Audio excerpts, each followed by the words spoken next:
BJP. Kerala ഘടകത്തിൽ വൻ അഴിച്ചുപണി. BJP. Kerala ഘടകത്തിൻ്റെ നേതൃത്വത്തിലേക്ക് ആര് വന്നാലും എണ്ണയും വെള്ളവും പോലെയാണെന്ന അവസ്ഥയാണ്. ദേശീയ നേതൃത്വത്തിന് അതൊരു തീർത്താ തീരാത്ത തലവേദനയായിട്ട് തീർന്നിരിക്കുകയാണ്. മാറി മാറി പരീക്ഷിച്ചിട്ടും പുകഞ്ഞ് പൊട്ടിത്തെറിക്ക് വക്കത്ത് നിൽക്കുന്ന കേരളത്തിലെ ബി.ജെ.പി. ഘടകത്തിൽ എന്ത് മരുന്ന് പുരട്ടി മുറിവുണക്കും എന്നതിൽ ആശങ്കയോടെയാണ് ദേശീയ നേതാക്കൾ കേരള ഘടകത്തെ നോക്കിക്കാണുന്നത്. കഴിഞ്ഞ 5 വർഷം കെ സുരേന്ദ്രൻ സംസ്ഥാന പ്രസിഡന്റായി ബി.ജെ.പിയെ നയിച്ചപ്പോൾ പക്ഷേ കൂടുതൽ വിഘടനപരമായ ചേരിതിരിവായിരുന്നു സംസ്ഥാനത്തിനകത്ത് ബി.ജെ.പിക്കകത്ത് എന്നത് വ്യക്തമായതാണ്. ഈ സാഹചര്യത്തിലാണ് ഒരു പുതിയ പ്രസിഡന്റായി രാജീവ് ചന്ദ്രശേഖർ വരുന്നത്.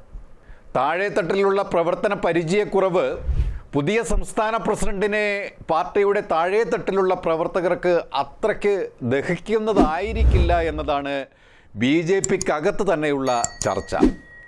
ഒരു ബിസിനസ് മാഗ്നറ്റിൽ നിന്നും രാഷ്ട്രീയ പൊതുപ്രവർത്തന പാരമ്പര്യമില്ലാതെ മന്ത്രി കസേരയിലേക്ക് കൊണ്ടിരുത്തപ്പെട്ട സ്വർണ്ണക്കരണ്ടിയാവുമ്പോൾ വർഷങ്ങളായി പൊതുപ്രവർത്തന രംഗത്തും രാഷ്ട്രീയ പ്രവർത്തന രംഗത്തും പ്രവർത്തിച്ച് പാർട്ടിക്ക് വേണ്ടി രാപ്പകൽ ഒഴിഞ്ഞു വെക്കപ്പെട്ടവരെ തഴഞ്ഞ് തലപ്പത്ത് വാഴിക്കുമ്പോൾ പാർട്ടിക്കകത്ത് പുകയുന്ന മുറുമുറുപ്പ് മൂടിവെക്കാൻ പാടുപെടുകയാണ് ഇപ്പോൾ ബി.ജെ.പി. കേരളത്തിൽ.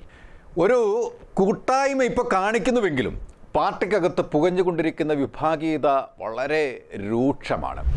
എം ഡി രമേശും ശോഭാ സുരേന്ദ്രനുമൊക്കെ പത്തിമടക്കി ശാന്തമെന്ന് പ്രത്യക്ഷത്തിൽ തോന്നുമെങ്കിലും രാജീവ് ചന്ദ്രശേഖറിൻ്റെ വരവ് അംഗീകരിക്കാൻ പ്രയാസം തന്നെയാണ് അവർക്ക്.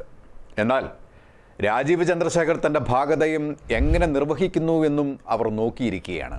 ഇടഞ്ഞു നിൽക്കുന്ന പ്രവർത്തന പാരമ്പര്യ നേതാക്കളുടെ വിഘടിത മനോഭാവം ഇല്ലാതാക്കി പാർട്ടിയെ എങ്ങനെ കൂടുതൽ കരുത്തോടെ വരാനിരിക്കുന്ന തദ്ദേശ തിരഞ്ഞെടുപ്പിൽ മുന്നോട്ട് നയിക്കും എന്നത് തന്നെയാണ് രാജീവ് ചന്ദ്രശേഖറിൻ്റെ മുന്നിലുള്ള ഏറ്റവും വലിയ വെല്ലുവിളി.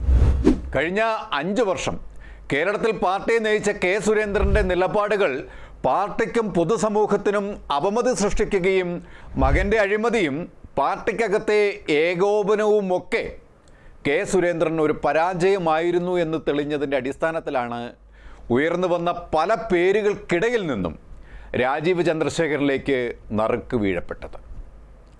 2ാം മോദി സർക്കാരിൽ IT ആൻഡ് ഇലക്ട്രോണിക്സിൻ്റെയും നൈപുണ്യ വികസനത്തിൻ്റെയും ചുമതലയുള്ള കേന്ദ്ര സഹമന്ത്രിയായി പ്രവർത്തിച്ച 2 പതിറ്റാണ്ടിൻ്റെ രാഷ്ട്രീയ പാരമ്പര്യമാണ് രാജീവ് ചന്ദ്രശേഖരനുള്ളത്.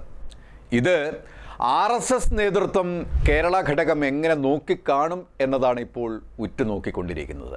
തങ്ങൾ ഒപ്പമുള്ളതാണ് എന്ന പ്രതീതി സൃഷ്ടിക്കാൻ കഴിഞ്ഞ 2 ദിവസമായി നേതാക്കൾ വല്ലാതെ ശ്രമിക്കുന്നുമുണ്ട്.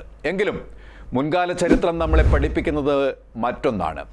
ഉള്ളി പൊളിക്കുന്നത് പോലുള്ള ചെറിയ കാര്യം പോലും കേരള ബി.ജെ.പിക്കുള്ളിൽ വലിയ അന്തചിത്രമാണ് പലപ്പോഴായി രൂപീകരിക്കപ്പെട്ടിട്ടുള്ളതും അത് പുറത്തു വന്നിട്ടുള്ളതും. രായ്ക്ക് രാമാനം ഇതെല്ലാം അവസാനിക്കുമോ എന്നതാണ് ഒരു ചോദ്യചിഹ്നമായി ഉയർന്നു വരുന്നത്. 2021 ഏതാണ്ട് 40 സീറ്റ് കിട്ടുമെന്നാണ് സുരേന്ദ്രനും കൂട്ടരും വാദം ഉയർത്തിയത്. എന്നാൽ ഒരു സീറ്റ് പോലും കിട്ടിയില്ല എന്നത് സുരേന്ദ്രൻ എന്ന പ്രസിഡന്റിൻ്റെ പരാജയം തന്നെയാണ് എടുത്തു കാട്ടിയത്. കഴിഞ്ഞ കൊല്ലം തൃശ്ശൂർ പിടിക്കാൻ സാധിച്ചിട്ടുണ്ടെങ്കിലും അത് സുരേന്ദ്രൻ്റെ മിടുക്കല്ല എന്നാണ് സുരേഷ് ഗോപിയുടെ വാദം. അത് കുറേയൊക്കെ ശരിയുമാണ്.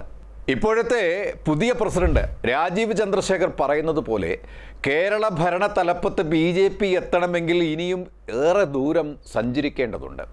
അതിൽ ഒരു ചുരുങ്ങിയ സമയമാണ് രാജീവ് ചന്ദ്രശേഖറിൻ്റെ മുന്നിൽ ഇപ്പോൾ ഉള്ളത്. നേട്ടങ്ങൾ കൈവരിക്കാൻ പാർട്ടിയുടെ ഉള്ളിലുള്ള ചിത്രശക്തികൾ അനുവദിക്കുമോ എന്നതാണ് ഇപ്പോൾ എല്ലാവരും നോക്കി കാണുന്നത്. കൂടുതൽ വാർത്തകൾക്കും വിശേഷങ്ങൾക്കും ഞങ്ങളുടെ ചാനൽ ലൈക്ക്, ഷെയർ, സബ്സ്ക്രൈബ് ചെയ്യുക. കൂടാതെ സബ്സ്ക്രൈബ് ബട്ടണിലെ ബെൽ ഐക്കൺ എനേബിൾ ചെയ്യാനും മറക്കരുത്.